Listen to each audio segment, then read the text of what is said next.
Assisting you so that you can grow your business. और जैसा कि आपको मालूम है, इस चैनल पे आपको तमाम कंटेंट जो है फ्री ऑफ कॉस्ट मिलेगा। ना सिर्फ ये कि आपको टेक्निकल सपोर्ट मिलेगी, बल्कि वो तमाम प्रोसेस जिसके नॉर्मली बाहर चार्जेस $100, $150 से $200 तक जो है डिफरेंट सर्विस प्रोवाइडर चार्जेस लेते हैं। इस प्लेटफॉर्म को आपको वो तमाम सर्विसेज फ्री ऑफ कॉस्ट मिल सकती हैं। जब भी कंपनी रजिस्टर्ड की जाती है, नॉर्मली देखा गया है कि 4 से 5 महीने जैसे ही गुजरते हैं सेलिंग के बाद, रजिस्टर्ड एड्रेस पर आईसीओ की तरफ से एक लेटर आता है, जो कि इंफॉर्मेशन कमिश्नर ऑफिस की तरफ से एक लेटर आता है। और अगर आप चाहते हैं कि गवर्नमेंट आप पर पेनल्टी ना लगाए, जो कि अराउंड £4000 तक की पेनल्टी है, तो आपको फी पे करनी पड़ती है आईसीओ को। अब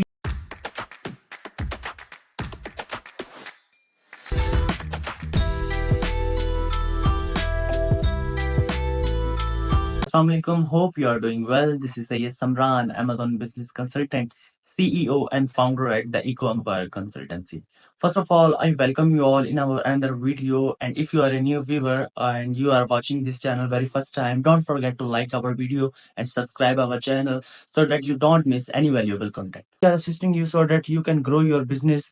और जैसा कि आपको मालूम है, इस चैनल पे आपको तमाम कंटेंट जो है फ्री ऑफ कॉस्ट मिलेगा। ना सिर्फ ये कि आपको टेक्निकल सपोर्ट मिलेगी, बल्कि वो तमाम प्रोसेस जिसके नॉर्मली बाहर चार्जेस $100, $150 से $200 तक जो है डिफरेंट सर्विस प्रोवाइडर चार्जेस लेते हैं। इस प्लेटफॉर्म को आपको वो तमाम सर्विसेज फ्री ऑफ कॉस्ट मिल सकती हैं।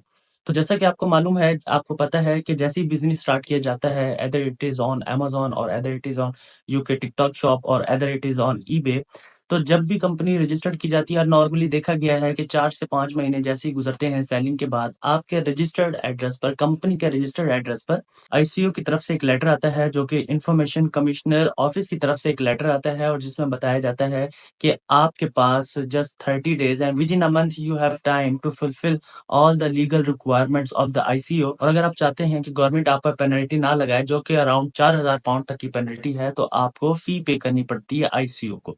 अब ये आईसीओ ऑफिस क्या है, किस तरीके से यहाँ के रूल्स एंड रेगुलेशंस हैं, किस तरीके से ये प्रिंसिपल जो है डेवलप करते हैं।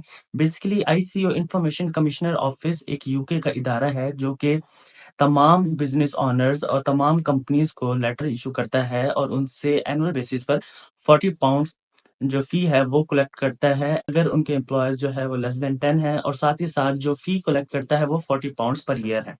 इस £40 के अगेंस्ट आईसीओ आपको अलाउ करता है, अगर आप ये £40 पर ईयर पे करते हैं, तो आपको आईसीओ अलाउ करता है कि आप पब्लिक के नेम्स और उनके अदर डाटाज, उनकी प्राइवेसी पॉलिसीज के अकॉर्डिंग जो है आप उनके नेम्स और बाकी डाटा जो है कलेक्ट कर सकते हैं। जिस तरीके से अगर आप कोई शॉपिफाई का बिजनेस कर रहे हैं या कोई और बिजनेस कर रहे हैं, और अपनी वेबसाइट के थ्रू जो है कस्टमर आपकी वेबसाइट पर आ रहे हैं, तो आप कस्टमर का ना सिर्फ ये कि डाटा कलेक्ट कर सकते हैं, बल्कि उसके साथ उसका नेम एंड एड्रेस और साथ साथ फोन नंबर और अदर डिटेल्स भी आप जो है आपके पास कलेक्ट होती हैं। बिलिंग एड्रेस, शिपिंग एड्रेस, सारी चीजें आपके पास कलेक्ट होती हैं। तो आईसीयू कहता है कि अगर आप ऐसी एक्टिविटी में सरगर्म है, ऐसी एक्टिविटी में इन्वॉल्व है जो पब्लिक का जो है डाटा कलेक्ट करता है, तो आप पर ये लाजिम और मलजूम है कि आप £40 गवर्नमेंट को पे करें।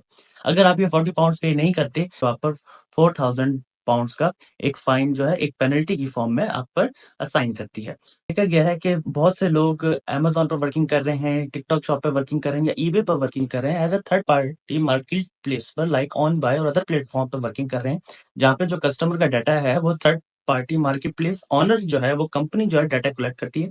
तो उस सूरत में आईसीओ को आप एक एग्जम्पशन जो है फाइल करते हैं। एग्जम्पशन किस तरीके से फाइल करते हैं और किस तरीके से जो है आप आईसीओ को बताते हैं कि आप डायरेक्टली जो पब्लिक का डाटा है, उनकी सेक्रेसी है, उनका बिलिंग एड्रेस, उनका शिपिंग एड्रेस रिगार्डिंग डिटेल्स है, वो कलेक्ट नहीं कर रहे। ये सारा डाटा जो है third party market place collect कर रही है। आप जस्ट एज अ मीडिएटर जो है उस मार्केट प्लेस पर सेल आउट कर रहे हैं। तो किस तरीके से जो है हम आईसीओ को एक एग्जाम्पशन फॉर्म पर जो है सबमिट करते हैं, और उनको एज एन एग्जाम्पशन ना सिर्फ ये कि हम पेनल्टी से बचते हैं, बल्कि जो पर ईयर £40 फी है उससे भी किस तरीके से बचते हैं। तो आज की वीडियो में ये सारा प्रोसेस जो है आपको दिखाया जाएगा, और साथ के साथ मैं आपको लेटर भी शो करवाऊंगा कि वो लेटर आईसीओ की तरफ से जो आता है किस टाइप का होता है, उस पर क्या लिखा हुआ होता है, कौन सी आपकी कंपनी की डिटेल्स होती हैं, और कितने टाइम का जो है मार्जिन होता है आपके पास उसको रिप्लाई करने के लिए। तो चलते हैं स्क्रीन की तरफ और फर्दर प्रोसेस देखते हैं। सबसे पहले हम गूगल पे आएंगे और यहाँ पे टाइप करेंगे आईसीओ यूके ऑफिस। जैसे ही आप आईसीओ यूके ऑफिस टाइप करेंगे, यहाँ पे आपके पास इंफॉर्मेशन कमिश्नर ऑफिस का जो वेबसाइट है वो शो होगी। आपने सिंपल उसको क्लिक करना है। क्लिक करने के बाद यहाँ पर आप देखेंगे कि किस तरीके से जो है इसका लेआउट है। आप इसके बारे में मजीद इन्फॉर्मेशन जानना चाहते हैं कि हाउ इट्स वर्क, इसके रूल्स क्या हैं, इसके रेगुलेशंस क्या हैं, किस तरीके से जो है ये वर्क करते हैं और साथ के साथ इसकी क्या फ़ी है, वो आप सारी यहाँ से देख सकते हैं। इसके साथ साथ अगर आप चाहते हैं कि ऑर्गेनाइजेशंस के लिए, कंपनी के लिए जो है इसकी क्या जो है जनरल डाटा प्रोटेक्शन और रेगुलेशन है और इसके साथ साथ जो है इसकी इन्फॉर्मेशन क्या है वो आप देख सकते हैं।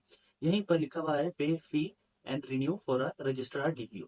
इस पर अगर आप क्लिक करें तो यहाँ से आप देख सकते हैं कि रजिस्टर्ड किस तरीके से हो सकते हैं, यहाँ पर फर्दर पे किस तरीके से करते हैं। If you are doing a Shopify business और other you are dealing with the public information like public billing address, shipping address, phone number, email address, अगर आप ये तमाम चीज़ों से डील कर रहे हैं फिर तो आपको रिक्वायर्ड है कि आप 40 पाउंड्स पर ईयर जो है आईसीओ को पे करें। लेकिन अगर आप थर्ड पार्टी मार्केट प्लेस में वर्क कर रहे हैं तो कुछ भी रिक्वायर्ड नहीं है कि आप इसको जो है आईसीओ को कोई भी अमाउंट जो है पे करें। सिंपल आप एग्जामेशन लें। किस तरीके से एग्जामेशन दी जाती है, let's move to the topic. तो हम देखते हैं कि किस तरीके से हम अपनी यूके लिमिटेड कंपनी के बिहाफ पर एग्जामेशन ले सकते हैं। क्या आप देख सकते हैं यहाँ पर मल्टीपल लिंक्स जो है इंटीग्रेटेड है और आप चाहते हैं कि डायरेक्ट आप एग्जामेशन लेना चाहते हैं तो फर्दर आप बजाय के लिंक्स पर और डिफरेंट पेजेस ओपन करें, मैं यहाँ इस वीडियो के डिस्क्रिप्शन में भी जो लिंक है वो यहाँ पे कॉपी कर दूंगा ताकि आप इजीली जो है इसको कॉपी करके पेस्ट करके इजीली जो है अपनी कंपनी के बिहाफ पर एग्जामेशन ले सके।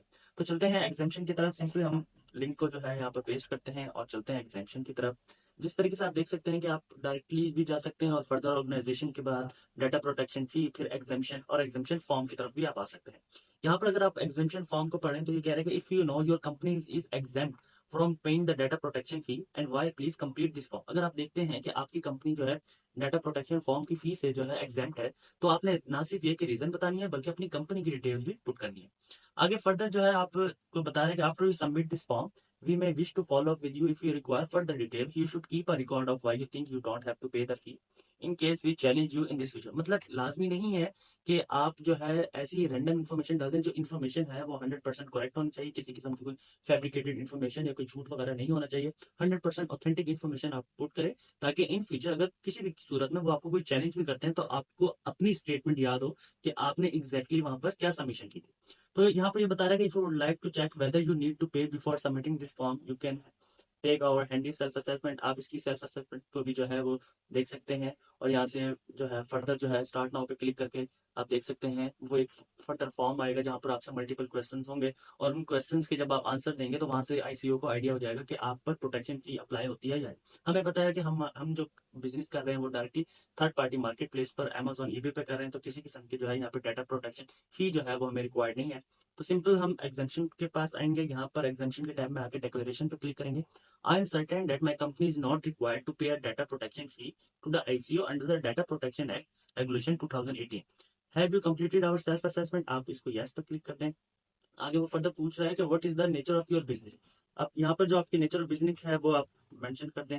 ये वो पूछेगा रीजन फॉर एग्जाम्पशन के please explain why you don't have to pay the data protection fee, this will avoid us having contact you for further information. आपने यहाँ पर जो है उनको रीजन बतानी है कि किस तरीके से आप समझते हैं कि जो है किन वजूहत की बिना पर आप पर ये फी अप्लाई नहीं होती। जैसे कि आपको मालूम है यहाँ पर रीजन ऑफ एग्जाम्पशन देनी है तो हमने अपने रीजन दे दी है। We are an e commerce company selling on Amazon, we do not store any customer data. Further जो है कंपनी का नेम ऐड करना है, कंपनी का जो है रजिस्टर्ड नंबर ऐड करना है, कंपनी हाउस आप डायरेक्टली देख सकते हैं, your name being the director of the company. आगे टेलीफोन है, फिर ईमेल एड्रेस और आपने सबमिट करना है। तो ये डाटा जो है हम सिंपली अभी यहाँ पर पुट करते हैं। यहाँ देख सकते हैं कि ये जो एग्जामेशन फॉर्म है हमने कम्प्लीटली फिलअप कर लिया है। यहाँ पर हमने उसको जो है अपने सेल्फ असेसमेंट का भी बता दिया है, आगे फर्दर नेचर ऑफ बिजनेस का भी बता दिया है, आगे रीजन ऑफ एग्जामेशन भी बता दिया है, फिर आगे फर्दर आप देख सकते हैं कि कंपनी का नेम जो है हमने बता दिया है, कंपनी का registered number you can see from company house. आगे जो है डायरेक्टर का name, your name mean basically जो कंपनी का डायरेक्टर है आपने उसका नेम ऐड करना है। आगे टेलीफोन नंबर आपने ऐड करना है, ईमेल एड्रेस करके सबमिट पर क्लिक कर दें। जैसे ही आप सबमिट पर क्लिक करेंगे नेक्स्ट पेज जो है आपका थैंक यू मेंशन होगा। नेक्स्ट विंडो में थैंक यू लिखा हुआ आएगा और लिखा हुआ है कि thank you for letting us know that you are exempt from paying the data protection fee this year. If you need any assistant with your data protection compliance you shall find a suite of the tool. मतलब अगर आप चाहते हैं कि इस साल तो जो है आपको डाटा प्रोटेक्शन फी जो है उससे आप बच गए हैं लेकिन मूविंग फॉरवर्ड लाइक 2025 में आप अपना शॉपिफाई बिजनेस का जो है एक मॉडल जो है स्टार्ट करने जा रहे हैं, शॉपिफाई बिजनेस करने जा रहे हैं, उसके लिए आपको पब्लिक डाटा जो है आप कलेक्ट करेंगे। तो मूविंग फॉरवर्ड जो है आप जो है डाटा फी जो है पर ईयर 40 पाउंड दे सकते हैं। लेकिन अगर जो लेटर आपको रिसीव हुआ है गवर्नमेंट की तरफ से और उसको अगर आप टाइमली मैनर के साथ रिप्लाई नहीं कर सकते तो वो आपके लिए जो है बड़ी प्रॉब्लम क्रिएट हो सकती है और गवर्नमेंट आप पर 4000 पाउंड तक की पेनल्टी लगा सकती है। लेकिन बात यह है कि वो लेटर किस टाइप का होता है, मैं सबसे पहले आपको यहाँ पर लेटर शो करवाता हूँ ताकि आप देख सकें, क्योंकि बेसिकली ये जो लेटर आपको रिसीव होता है, ये जो लेटर होगा सिंपली यहाँ पर आईसीओ की तरफ से रिसीव होगा। आप यहाँ देख सकते हैं इन्फॉर्मेशन कमीशन ऑफिस, यहाँ पर आपकी कंपनी की डिटेल्स लिखी हुई होती हैं। आगे फर्दर कंपनी हाउस का नंबर लिखा होता है, कंपनी का नंबर, डेट ऑफ इशू भी लिखा होता है कि कब जो है ये लेटर इशू हुआ। और यहाँ पर लाइक यहाँ हम देख सकते हैं कि हमें जो लेटर रिसीव हुआ था वो 16 अक्टूबर 2024 उसकी लास्ट डेट थी, ड्यू डेट थी। अगर इस डेट के गुजर जाने के बाद आपने किसी किस्म की ना फी दी और ना जो है एग्जेम्पशन फॉर्म अप्लाई किया तो गवर्नमेंट आपको 4000 पाउंड जो है वो पेनल्टी जो है वो लगा सकती है। तो अगर आप चाहते हैं कि आप एक एग्जेम्पशन या डिक्लेयर फॉर्म जो है वो सबमिट करें तो यहाँ पर इस फॉर्म पर भी फर्दर गाइडलाइंस मौजूद है कि आप किस तरीके से जो है इस फॉर्म के बिहाफ पर एक एग्जेम्पशन फॉर्म जो है सबमिट कर सकते हैं, जिस तरीके से आपने देखा। एक छोटी सी इन्फॉर्मेशन थी लेकिन आपके लिए और आपके बिजनेस के लिए बहुत क्रूशल थी, और ऐसे पॉइंट पर जहां आप 4 से 5 महीने तक कंटिन्यूसली सेलिंग कर चुके हैं और आपको एक लेटर आता है, तो ये लेटर को टाइमली मैनर में रिस्पॉन्ड करना बहुत जरूरी है ताकि आपके बिजनेस में किसी भी किस्म की ना कोई हर्डल्स आए और ना जो है गवर्नमेंट की तरफ से आप पर किसी किस्म की कोई फी या किसी किस्म की कोई पेनल्टी लगे। इंशाल्लाह मिलते हैं नेक्स्ट वीडियो में, तब तक के लिए अपना ख्याल रखें। अल्लाह हाफिज।